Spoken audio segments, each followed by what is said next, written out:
काली रात। वो एक काली रात थी।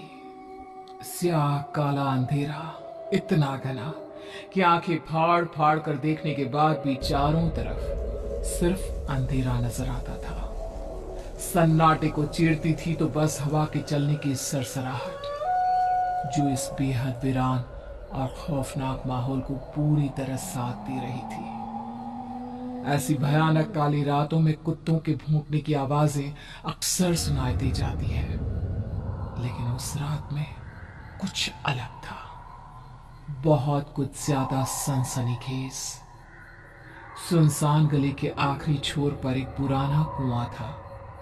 गांव के बुजुर्ग और सब लोग कहा करते थे कि अब भी कई बार रात को वो आती है, खून के धब्बों से सनी सफेद साड़ी, उल्टे पैर और घने काले बालों से छुपा हुआ अपना चेहरा लेकर। गांव के कई लोग कहते हैं कि उन्होंने आधी रात को कई बार उसे वहां भटकते हुए देखा है, और हर बार वो उसी रात आती थी जिस रात आसमान में चंद्रमा नहीं होता था, जिस रात पूरा गांव काले अंधेरे से घिरा हुआ होता था। लेकिन उसी गांव का रहने वाला विपिन, एक पढ़ा लिखा लड़का, इन सब बातों में बिल्कुल भरोसा नहीं करता था। शहर से लौटते वक्त उसकी बस काफी लेट हो गई थी और वो गांव के बाहर बस स्टॉप पर उतरा। रात के लगभग 12 बजे। अरे भाई साहब, जरा संभल कर जाना। और सुनो, इस गांव में सुना है कोई चुड़ैल घूमती है, वह कुएं वाली, उस रास्ते से मत जाना। देखिए, मैं पढ़ा लिखा इंसान हूँ, इस तरह की बातों पर बिल्कुल भरोसा नहीं करता मैं। अरे भैया, हमको क्या है, हम तो बस तुम्हें चेतावनी देना चाहते थे। इस गांव के लोग इतनी रात को तो बस स्टॉप पर उतरते ही नहीं।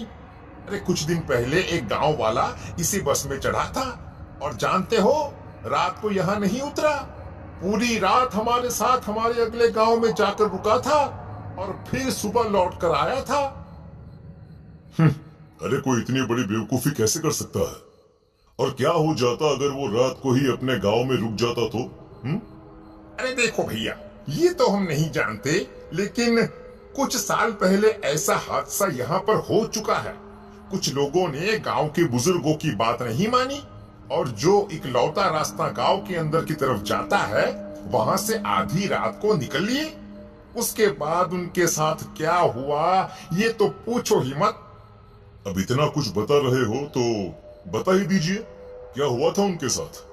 अरे भाई, पहला आदमी अगले दिन मर गया, दूसरे आदमी ने 4 दिन के बाद खुदकुशी कर ली, और तीसरा सुना है कि शहर के पागल खाने में भर्ती है। अरे ये सब बेकार की बातें हैं, ऐसा कुछ भी नहीं है। मैं इन बातों को नहीं मानता। देखो भैया, मैं एक आखिरी बार कह रहा हूँ, अपने घर सुबह चले जाना, अभी मेरे साथ चलो, मेरे घर रुक जाओ। देखिए, आप चिंता मत कीजिए, मेरे साथ कुछ नहीं होगा। अरे भैया, परेशानी की बात तो ये है कि गांव के अंदर जाने के लिए एक ही रास्ता है, वही कुएं वाला रास्ता, और आज अंधेरी रात भी है। कहीं ऐसा ना हो सफेद कपड़ों वाली चुड़ैल वहीं भटक रही हो।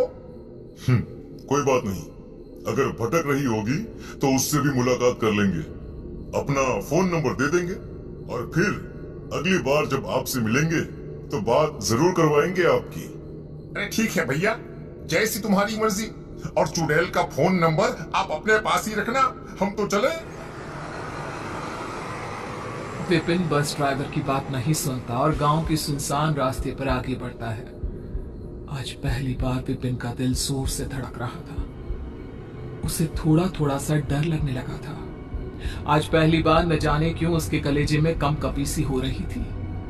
लग रहा था जैसे शायद गांव वालों की बात सच हो, और अगर सच हो गई तो क्या होगा। जैसे जैसे वो कुएं के नजदीक बढ़ रहा था, उसे ऐसा लग रहा था जैसे उसके शरीर का खून ठंडा पड़ रहा है। मुझे डर क्यों लग रहा है? मैं तो इन सब बातों पर भरोसा नहीं करता। इतना अच्छा होता कि कोई गांव वाला मिल जाता तो उसके साथ निकल जाता, लेकिन इतनी अंधेरी रात में इस वक्त कोई भी गांव वाला यहाँ पर क्यों आएगा? मैं कुछ ज्यादा ही सोच रहा हूँ। मुझे जल्दी से जल्दी अपने घर पहुंच जाना चाहिए। लेकिन भगवान ने शायद विपिन की प्रार्थना सुन ली थी। विपिन ने अचानक से अपने पीछे किसी के कदमों की आहट सुनी। एक बार के लिए उसके माथे पर पसीना आ गया और उसके कदम वहीं रुक गए। लेकिन तभी उसके कानों में एक बुजुर्ग औरत की आवाज आई। अरे बेटा, गांव की तरफ जा रहे हो? जरा मुझे भी अपने साथ ले चलो। देखो ना, मेरे हाथ में भारी थैला है, मुझसे उठाया भी नहीं जा रहा। अरे माँ जी, इतनी रात को आप यहाँ पर क्या कर रही हैं? और कहाँ रहती हैं आप? वही गांव के मंदिर के पीछे की तरफ मेरा घर है बेटा।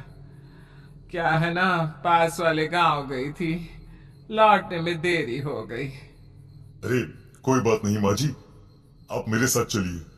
अच्छा ही हुआ कि आप मुझे मिल गई। पता नहीं क्यों पहली बार आज मुझे इस रास्ते से गुजरने में मुझे डर लग रहा था। लाइए लाइए, आपका थैला मुझे दीजिए। भगवान तुम्हारा भला करे। लो बेटा, ये थैला तुम पकड़ लो। विपिन उस बुजुर्ग औरत का थैला उठाकर उसके पीछे पीछे चलने लगता है।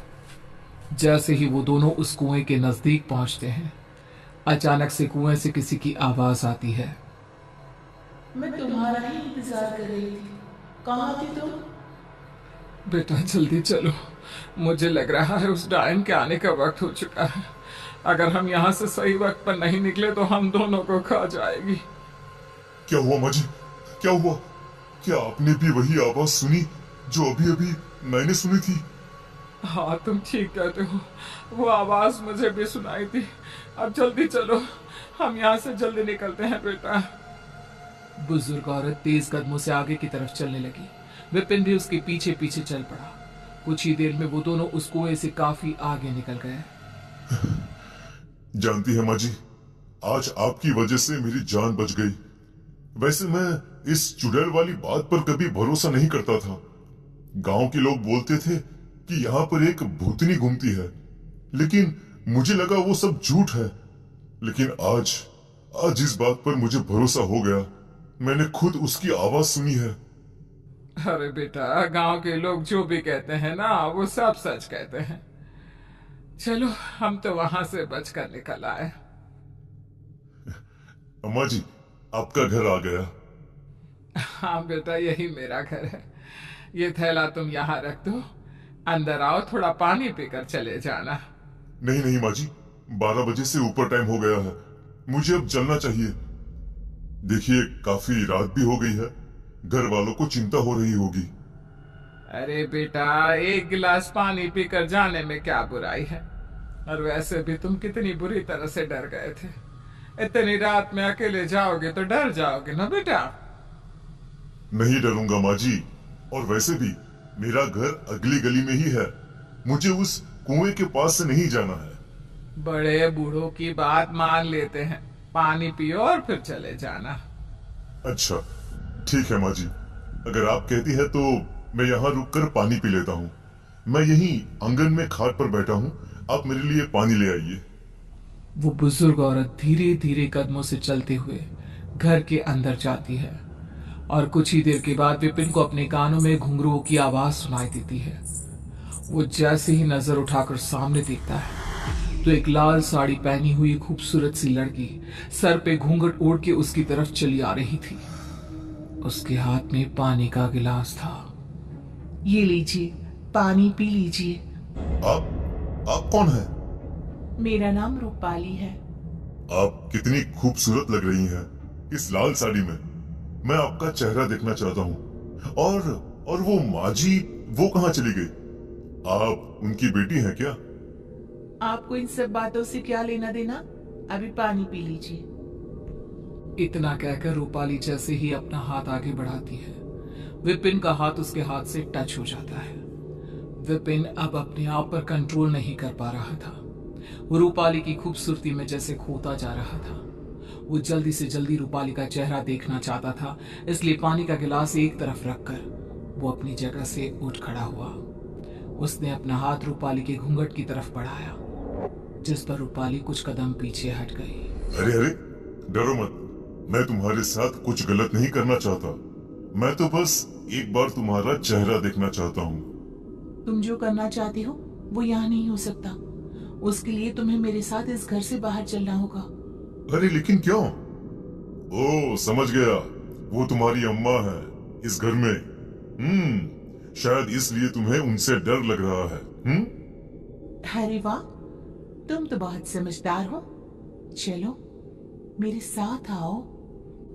बिना कुछ सोचे समझे विपिन रूपाली के पीछे पीछे चल पड़ता है।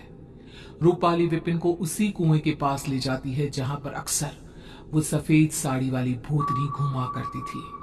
अरे तुम इस वक्त मुझे यहाँ पर क्यों लेकर आई हो? क्या तुम जानती नहीं ये जगह बहुत खतरनाक है? जानती हूँ, लेकिन पता है डर की वजह से इतनी रात को यहाँ पर कोई नहीं आता। तुम और मैं आराम से यहाँ बैठकर बातें कर सकते हैं। मुझे बस एक बार तुम्हारा चेहरा देखना है। अच्छा ठीक है, फिर अपनी आंखें बंद करो। मैं अपना घूंघट हटाती हूँ। विपिन ने अपनी आंखें बंद की। अब अपनी आंखें खोलो। विपिन ने जैसे ही अपनी आंखें खोली उसने देखा कि उस लड़की का पूरा शरीर एक जवान लड़की की तरह खूबसूरत था, लेकिन उसका चेहरा ठीक वही था जो उस बुजुर्ग औरत का था। ये देखकर विपिन जोर से चीखने लगा। नहीं, क्या है ये सब? और कौन हो तुम? वो लड़की बिना कुछ कहे विपिन के सामने ही उस कुएं में कूद गई और विपिन पागलों की तरह उसे आवाज लगाता रहा। वो पूरी रात वहां बैठकर आवाज लगाता रहता है। धीरे धीरे सुबह होती है और विपिन को इस हालत में देखकर गांव के लोग वहां इकट्ठा हो जाते हैं। अरे भाई, अरे कल तक तो ये लड़का बिल्कुल ठीक था, है? अरे क्या हुआ है इसे? विपिन अजीबोगरीब हालत में कुएं की मुंडेर पर बैठकर कुछ अजीब से शब्द बड़बड़ा रहा था और लगातार किसी को आवाज दे रहा था। अरे भाई, मुझे तो लगता है कि वो चुड़ैल फिर से जिंदा हो गई है। उसकी वजह से ही इस लड़के की ऐसी हालत हुई है। उसके बाद गांव के लोगों ने विपिन को ठीक करने की और उसे उसके घर छोड़कर आने की बहुत कोशिश की, लेकिन विपिन जैसे हमेशा के लिए कुएं की उस मुंडेर पर कैद होकर रह गया। कैसी लगी आपको ये कहानी? प्लीज़ इस चैनल को सब्सक्राइब करें, लाइक करें और वीडियो को ज़्यादा से ज़्यादा शेयर करें। हर हर महादेव।